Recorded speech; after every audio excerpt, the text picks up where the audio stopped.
여러분 한 주간 잘 지내셨습니까? 네, 보고 싶었습니다. 여러분 많이 보고 싶었습니다.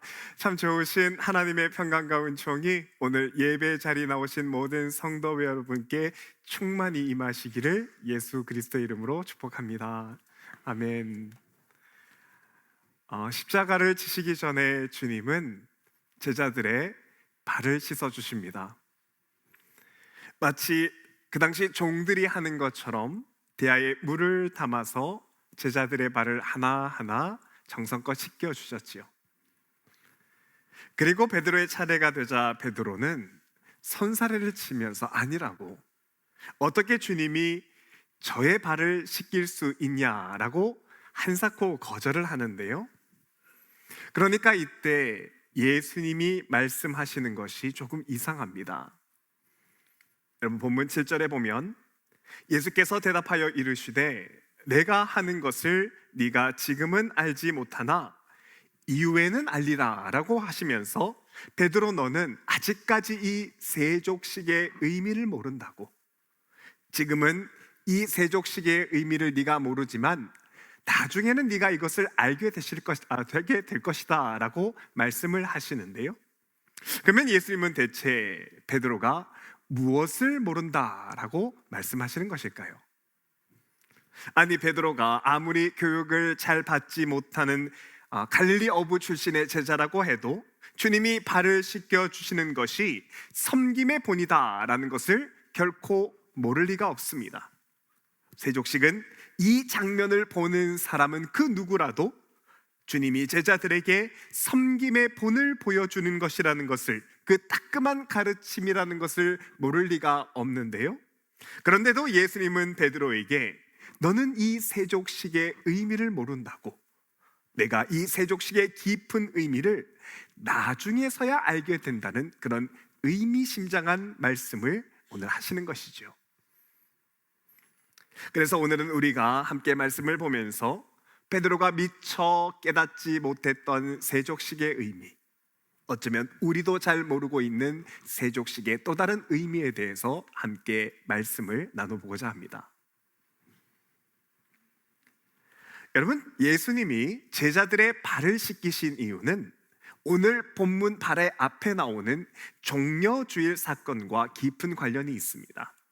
여러분, 오늘이 바로 오늘 예배를 드리는 오늘이 종려주일인데요.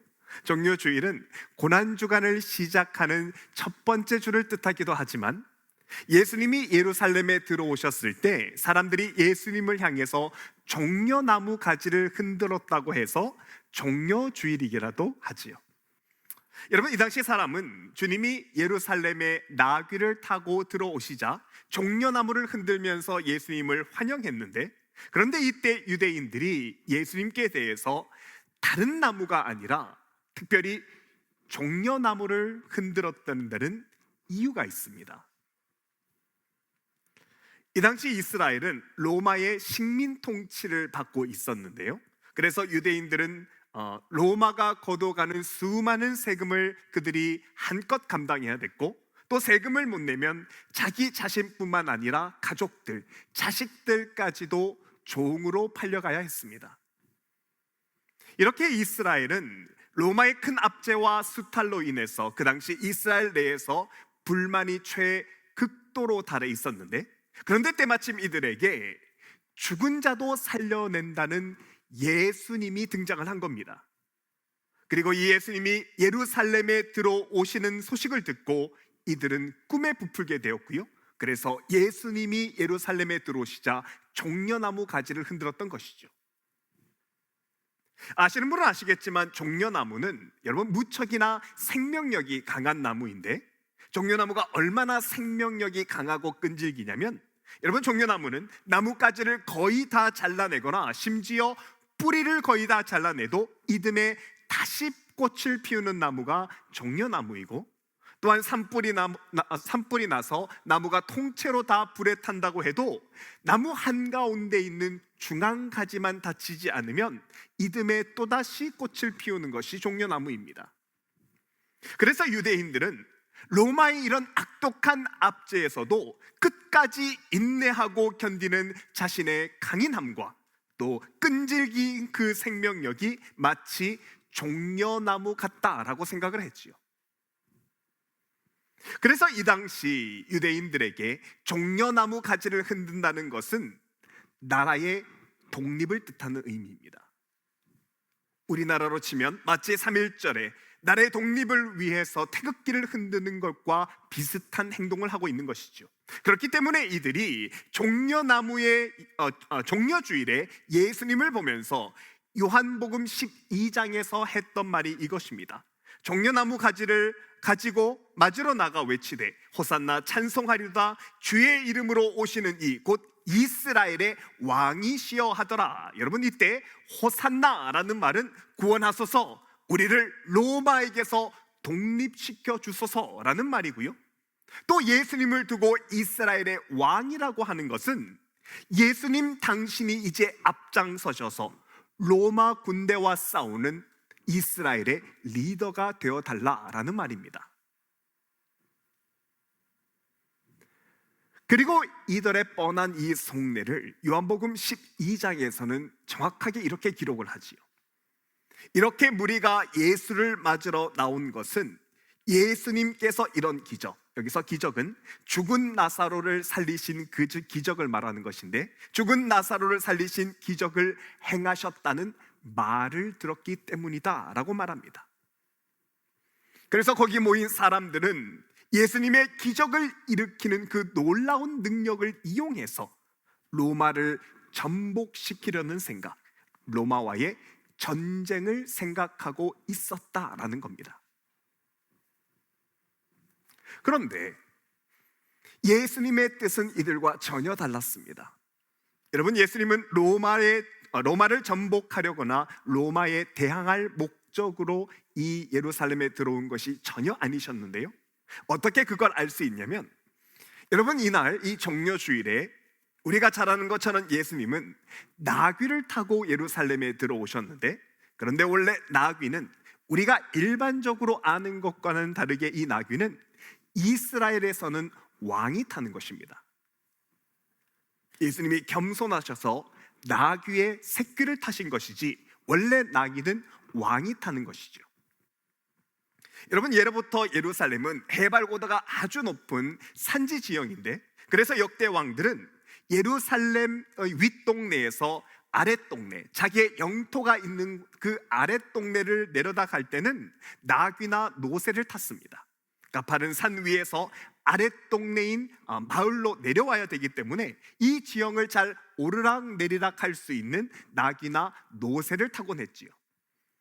그래서 사무엘하 16장에 보면 다윗 왕이 이르되 나귀는 왕의 가족들이 타게 하고 에서처럼 왕족들이 나귀를 타고 다녔고요. 또한 열왕기사 1장에 보면 그들 무리가 왕의 노새에 솔로몬을 태웠다라는 말에서처럼 왕이 노새와 나귀를 탔습니다. 그런데 이스라엘 왕은 여러분 항상 나귀를 타는 것이 아닙니다. 평소에는 나귀를 타지만 전쟁이 발발하면 그때는 나귀가 아니라 말을 탑니다. 이때는 적이 쳐들어와서 넓은 평야에 나가서 왕이 직접 싸워야 되기 때문에, 전쟁을 해야 되기 때문에 이 전쟁 때에는 말을 탔지요. 그래서 이 당시 히브리 속담에는 전쟁 시에는 말을 타고 평화 시에는 나귀를 탄다는 속담이 있었는데요. 그래서 이 당시 사람들은 왕이 나타났다라는 말을 들으면 왕이 무엇을 탔냐고 제일 먼저 묻습니다. 그리고 이때 왕이 나귀를 탔다라고 말하면, 아, 왕이 우리를 돌보시러 왔겠구나, 이제는 평화의 시대구나, 지금은 평화의 시대구나 라고 생각을 했고, 반대로 왕이 말을 탔다라고 소식을 듣게 되면, 아, 이제는 왕께서 전쟁을 위해서 남자들을 모으시겠다라고 생각했었습니다. 그러면 여러분, 예수님은 오늘 종려주일에 예루살렘에 들어오시면서 무엇을 타셨습니까?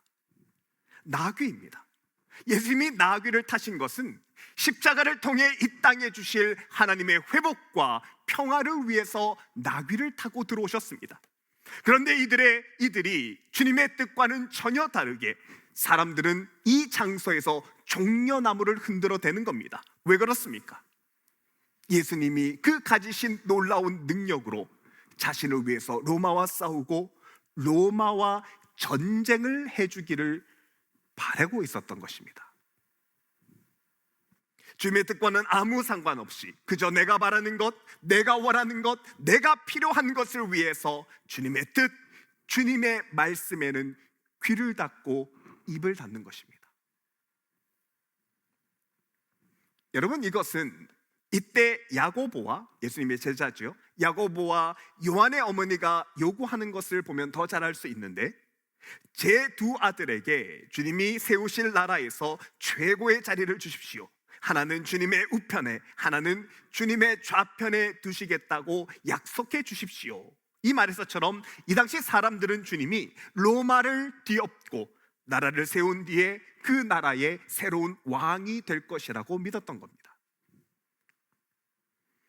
그래서 여러분, 이렇게 사람들이 주님의 뜻은 전혀 모르고 그 뜻과는 전혀 상관없이 종려나무를 흔들어대고 있었기 때문에 이 종려주일에 주님은 우셨습니다. 여러분, 본문과 같은 장면을 기록한 것이 누가복음 19장인데요 누가복음 19장에 보면 이 당시 예수님의 얼굴 표정이 나오는데, 예수께서 가까이 오사 성을 보시고 우시며 이르시되 너도 오늘 평화에 관한 일을 알았더라면 좋을 뻔하였거니와 지금 내 눈에 숨겨졌도다 라고 하며 우셨는데요, 왜냐하면 예수님의 뜻과 지금 종려나무를 흔들고 있는 사람들의 이 두 개의 뜻이 전혀 달랐기 때문입니다.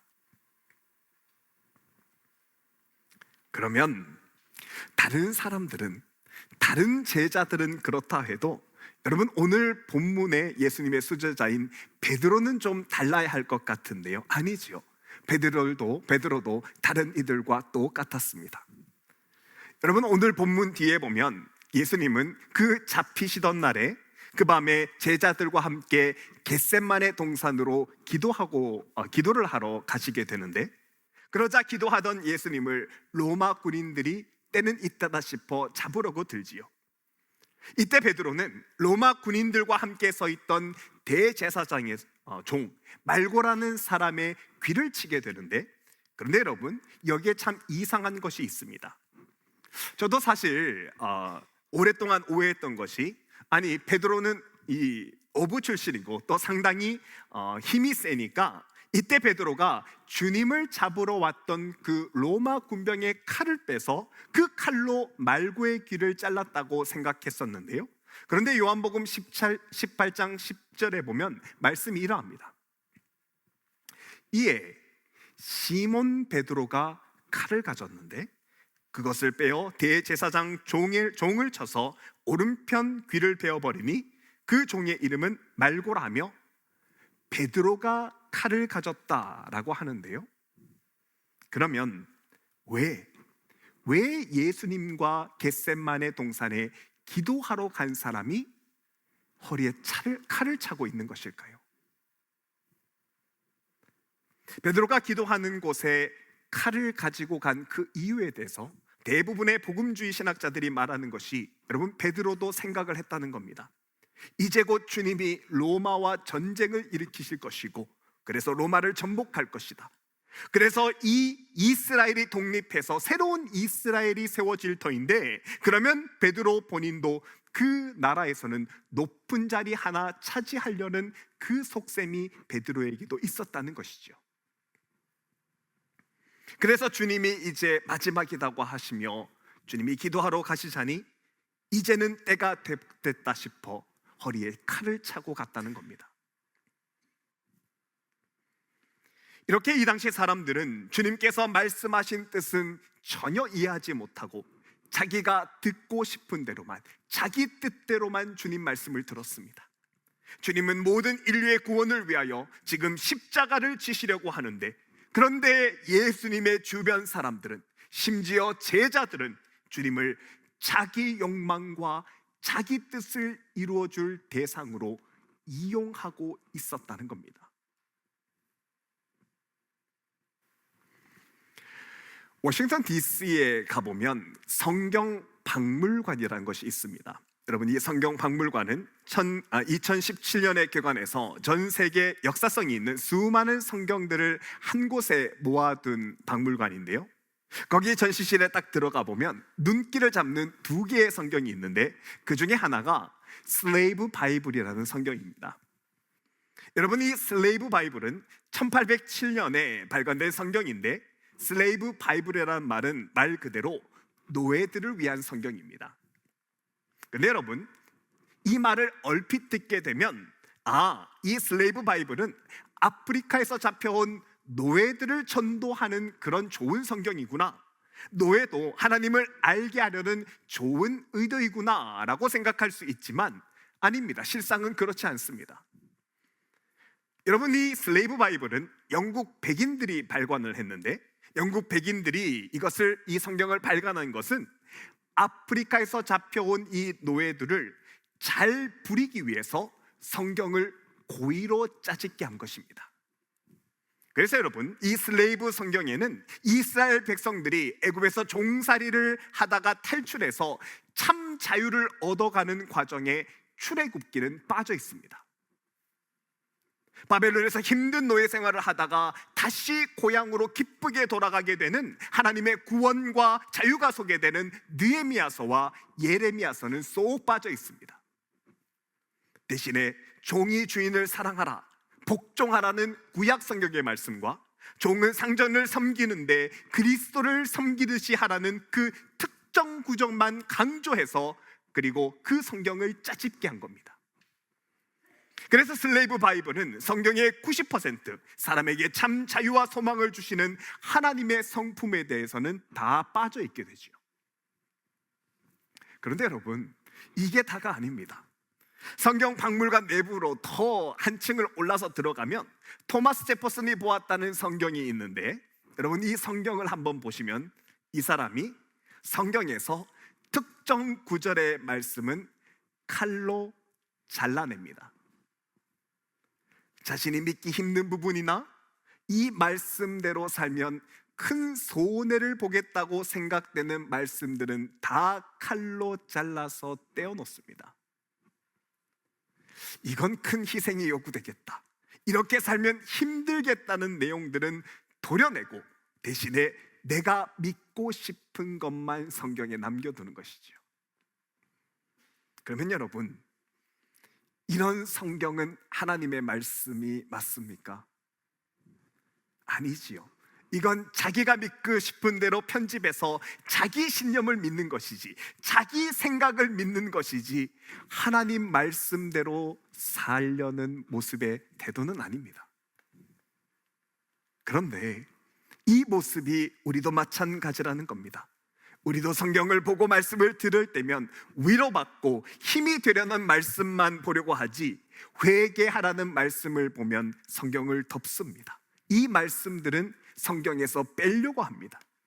대신에 내가 원하는 말씀만, 내게 필요한 말씀만 보고 드리려고 하지요. 그리고 교회 생활도 마찬가지지요. 내가 손해보지 않을 만큼만, 헌신을 해야 하지 않을 만큼만 적당히 예수를 믿으려고 합니다. 그런데 여러분, 이런 우리들의 모습 때문에 주님이 베드로의 발을 씻겨주십니다. 여러분, 고대 근동에서 신발을 벗는다는 것은 신에 대한 절대 복종을 의미합니다. 그래서 주인이 있는 종은 신발을 신지 않습니다. 왜냐하면 종은 자기 뜻이 아니라 주인의 뜻대로 사는 자가 종이기 때문이지요. 그래서 출애굽기 3장에서 하나님이 그의 종 모세를 부르실 때 제일 먼저 모세에게 하는 것이 그에게 신발을 벗게 하는 것입니다. 이제까지는 모세가 자기 방식대로, 자기가 정한 삶의 시간표대로 자기 마음대로 살았지만, 하지만 이제는 네가 아니라 하나님이 내 삶을 주관하시도록 주관자 되시는 하나님 앞에서 신을 벗는 겁니다. 이렇게 신을 벗음으로써 내 삶의 주인이 나에게서 주님으로 바뀌는 겁니다. 또한 발을 씻는 것도 마찬가지입니다. 발을 씻는다는 것은 정결하게 하고 깨끗하게 하는 의미인데요, 여러분, 이것은 이제까지 내가 살고 싶은 삶을 살았던 그 과거를 청산하는 겁니다. 그래서 구약 성경에서 대제사장이 위임받는 장면을 보면 제일 우선적으로 하는 것이 바로 발을 닦고 발을 씻는 것입니다. 이제까지는 내가 내 뜻대로 살아왔지만 이제는 하나님 뜻대로 살기를 결단하며 발을 씻는 것이지요. 그리고 발을 깨끗이 씻은 이후에는 하나님이 원하시는 삶을 살아가는 겁니다. 그래서 여러분, 신발을 벗고 발을 씻는다는 것은 하나님, 이제는 내가 하나님 뜻에 순복합니다 라는 의미입니다.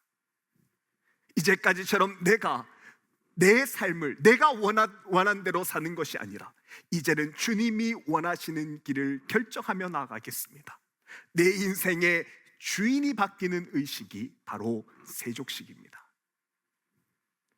그래서 여러분, 오늘 본문에서 베드로가 예수님께 주님은 내 발을 씻기지 못한다고 말하니까, 그렇게 거절하니까 주님이 8절에서 이렇게 말씀하시는 겁니다.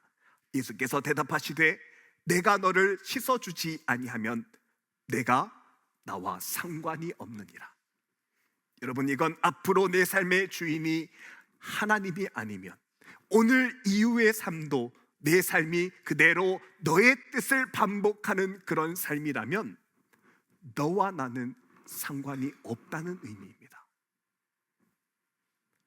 딱 손해보지 않을 만큼의 순종, 이 사람하고만 교제하겠다는 바운더리가 이미 정해져 있는 관계, 입으로만 말로만 헌신하는 직분자의 삶이라면, 그리고 그 삶을 여전히 반복하는 삶일 뿐이라면 이건 주님과 아무 상관 없다라는 엄중한 말씀입니다.